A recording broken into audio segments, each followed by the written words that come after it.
第这届台铁摆票事故了后，台铁宣布讲，新买的 EMU 3000型列车比德鲁库和普悠玛拢加40个车厢，速度是同款紧。6月开始交车了后，会升入去投入去东部营运，整体运量会当提升40%以上，希望会当改善铁无台东花莲车票问题。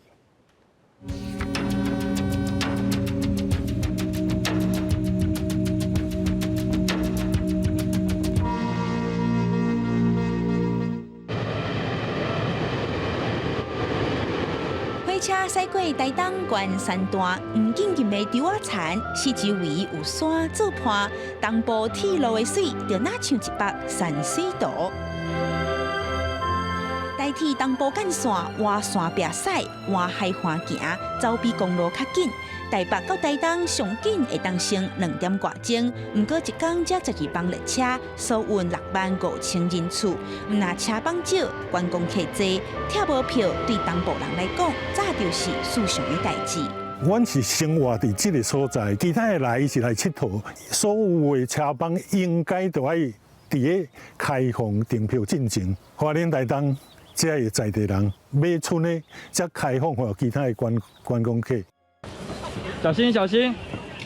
4月初2清明连假头一天，优先予花莲甲台东人订的408次德鲁古号列车，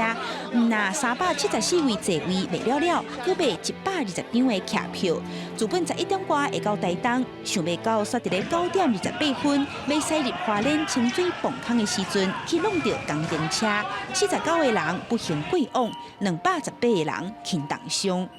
我的小孩的脚整个都断掉，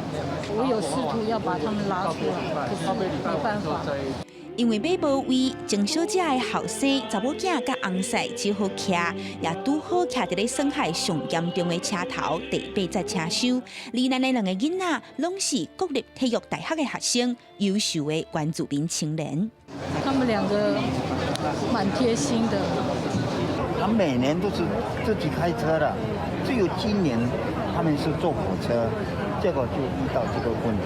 这届罹难的原住民有7位，受伤的51位，以阿美族上多。长期伫咧全台湾唯一一间原住民族学院教册老师认为，政府伫咧催促铁基路双向化，也有对东部经济发展，拢只是口号。总是咱啊看整个历史，我国家对东部的投资，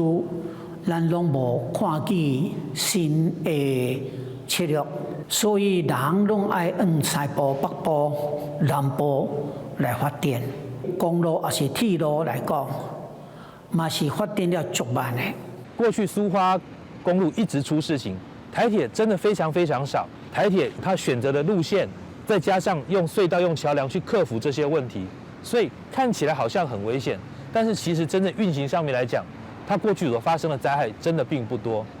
为了增加东部的运量，台铁伫咧4月11宣布，今年6月要交车的 EMU 3000型城际列车会先导入东部干线，一班车12个车厢，速度甲铁路高号相像，估计运量提升至少40%。不过学者要是强调，积极的风险应变措施，要是台铁爱对源头思考的。记者阿明金林玉凯台东花莲报道。